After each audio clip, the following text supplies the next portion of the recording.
Hello everyone, welcome back to my channel. तो चलिए friends, आज करते हैं 12 कली प्लाज़ो की कटिंग। तो इसके लिए मैंने सबसे पहले ये कपड़े को 4 फोल्ड करके रखा है और इसको स्ट्रेट करके कट कर लेते हैं। अब देखिए, इसमें जो है हमें 12 कली रेडी करनी है, तो उसके लिए हम पहले इसकी लंबाई का निशान लगा लेते हैं। ये ओपन साइड जो है मैंने अपनी तरफ रखी है 4 फोल्ड, और ये ऊपर जो मार्किंग की है 2 इंच पे, यहाँ पे देखिए 2 इंच मार्क लगा लेना है और इसको स्ट्रेट लाइन बना लेना है। ये हमें इलास्टिक के लिए मार्जिन छोड़ना है। और ये 37 इंच जो है हमारी लेंथ हो गई, और 2 इंच एक्स्ट्रा जो मार्क किया है वो हमें फोल्ड करने के लिए, आप चाहे दोनों तरफ में किसी तरफ भी, आप एक तरफ फोल्डिंग के लिए जो इलास्टिक फोल्ड करने के लिए और एक तरफ मोहरी फोल्ड करने के लिए निशान लगा लीजिए। ये जो इसका चौड़ाई है वो 23 इंच है। तो देखिए 23 में हमें यहाँ पे 12 कली निकालनी है। तो 12 कली निकालने के लिए आपको इसमें एक पार्ट में से 3 कली निकलेंगी, तो इसलिए आपको 3 पार्ट्स में इसको डिवाइड कर लेना है। तो इस तरह से देखिए ईज़िली आप इसको डिवाइड कर पाएँगे। ऐसे आपको पकड़ना है इंची टेप को, और इस तरह से देखिए 3 हिस्सों में डिवाइड कर लेना है। तो यहाँ पे देखिए जो हमारा इसका मेज़रमेंट आया है वो 7.5 से थोड़ा-सा ज़्यादा आया है, और ये 3 हिस्सों में हमारा इंची टेप देखिए इस तरह से डिवाइड हो गया है। तो इसका मतलब हमारी जो कली का मेज़रमेंट आएगा, वो एक कली का जो चौड़ाई आएगी वो 7.5 से थोड़ा-सा ज़्यादा, यानी 1 सूत ज़्यादा हम इसमें इसकी चौड़ाई ले लेंगे। तो देखिए यहाँ पे हमें मार्किंग करनी है, और यहाँ पे हम मार्क लगा लेते हैं पहली कली का अपना, जितनी हमारी पहली कली बनेगी 7.5 से थोड़ा-सा ज़्यादा। तो ये हमने मार्क कर लिया। अब ये नीचे की मार्किंग तो हो जाएगी, बट जो हमें ऊपर मार्क करना है वो देखिए वो किस अकॉर्डिंग हम मार्किंग करेंगे। मैं एक आपको लिख करके दिखा देती हूँ कि लेंथ हमारी 37 है और कमर हमारी 38 है। जो जितना भी आपका कमर का नाप है उसमें 12 इंच आपको ऐड करना है। और देखिए फिर हमारा मेज़रमेंट जो आएगा वो 50 आ जाएगा। उसके बाद हमें इसी को 12 से डिवाइड करना है। डिवाइड करने के बाद इस 50 को हमारे पास जो मेज़रमेंट आया है वो 4.16 समथिंग आया है। आप यहाँ पे 4.25 ले सकते हैं, या फिर आपको अगर थोड़ा लूज़ में इसको बनाना है तो 4.5 ले सकते हैं। इसमें हमारा हिप का मेज़रमेंट जो था वो 42, और हमारा 4.5 जो है वो एग्जैक्ट कली का नाप है, बट इसमें हमें सिलाई भी लगानी है साइड्स में, तो 1 इंच ऐड करके 5.5 पे हमारी कली का नाप आ जाएगा। तो देखिए इस तरह से हमें कपड़े पे मार्किंग करनी है। 7.5, फिर 5.5 और फिर 7.5, इस तरह से ही कली अगर आप कट करेंगे तो ये बिल्कुल परफेक्ट कली जो है आपकी बन कर के रेडी हो जाएगी।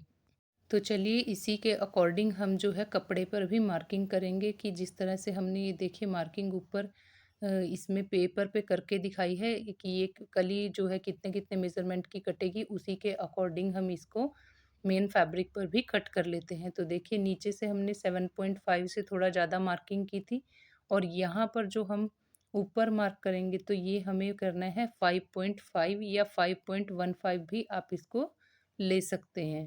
तो इस तरह से देखिए इसको हमने जॉइन कर लिया है दोनों पार्ट्स को, और जॉइन करने के बाद देखिए इसी कली को हमें उठाना है, या आप पहले इस कली का मेज़रमेंट के अकॉर्डिंग ही दूसरी तरफ भी मार्किंग कर सकते हैं। पहले हम ये नीचे का जो एक्स्ट्रा फैब्रिक है उसको कट करके और अलग कर लेते हैं, और ये कली जो हमने मार्क की थी इस तरह से कट कर लेते हैं, और इसको उठाना है और पलट करके दूसरी तरफ से इसको हमें रखना है। देखिए इस तरह से रख लेना है, और दूसरी कली भी हमें यहाँ पे कट कर लेनी है। इसी तरह से आप तीनों पार्ट्स इसके कट करके और निकाल सकते हैं। देखिए ये हमारा जो है तीनों पार्ट्स जो हैं कलियों के रेडी हो गए हैं। अभी हम इसकी स्टिचिंग करेंगे। देखिए स्टिचिंग से पहले हम इसमें आसन की कटिंग करेंगे। आसन की कटिंग के लिए देखिए हमारा जो हिप का मेज़रमेंट था वो 42 था, तो इसका चौथा हिस्सा बनता है 10.5 यानी 10.5, और 2 इंच हम एक्स्ट्रा करेंगे यानी 12.5 पर हम आसन की मार्किंग करेंगे इस तरह से, और 2 इंच की यहाँ पे हम राउंड शेप दे देंगे, और इसी अकॉर्डिंग ये हमारा आसन जो है वो कट करके रेडी हो जाएगा। ये बिल्कुल परफेक्ट फिटिंग आएगी, इसमें ना तो लूजनिंग होगी और ना ही ये आपको टाइट रहेगा।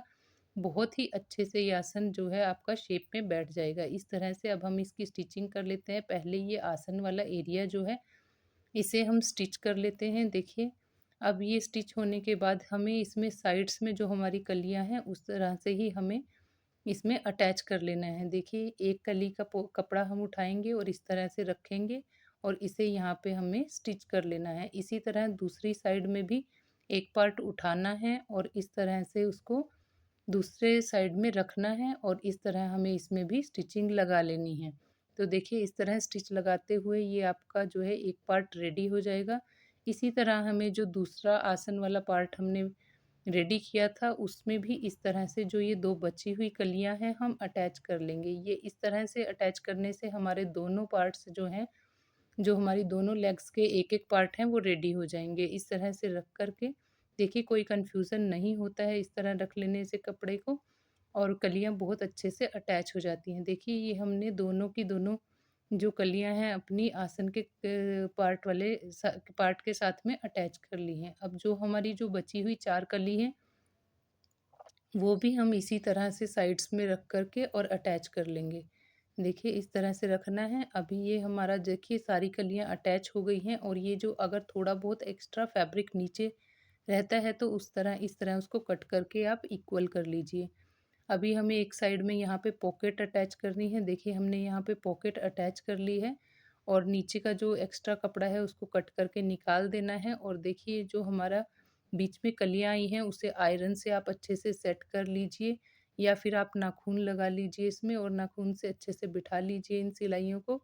आयरन करने से इसकी जो फिनिशिंग है वो बहुत अच्छी हो जाएगी। इस तरह से हमारा जो ये दोनों पार्ट्स हैं वो रेडी हो गए हैं। अभी हमें यहाँ पर इलास्टिक लगानी है। देखिए ऊपर वाले हिस्से में जितना भी आपका कमर का मेज़रमेंट की है 38 इंच, तो उससे हम 5 या 6 इंच इलास्टिक कम डालेंगे। ये हमने 32 इलास्टिक ली है और इस तरह अटैच कर दिया है देखिए।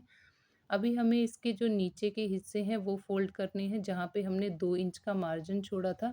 देखिए इसको अच्छी तरह से हमने फ़ोल्ड कर लेना है, इस तरह से फ़ोल्ड करके, और थोड़ा-सा एक बार और इसको अंदर की तरफ फ़ोल्ड करेंगे और यहाँ पे हम अच्छे से स्टिच लगा लेंगे, जिससे ये हमारा बहुत ही फिनिशिंग से फ़ोल्ड हो जाएगा। देखिए कितना अच्छे से इसको बिठा लेना है और अच्छे से फ़ोल्ड कर लेना है। बनने के बाद इसका जो लुक आता है वो बहुत ही सुंदर आता है, स्कर्ट की तरह लगता है ये बनने के बाद। और देखिए फाइनल स्टिच के बाद ही इसका लुक जो है वो बहुत ही सुंदर आएगा। इसी तरह की इंटरेस्टिंग वीडियोज़ देखने के लिए चैनल को लाइक, शेयर और सब्सक्राइब ज़रूर करें।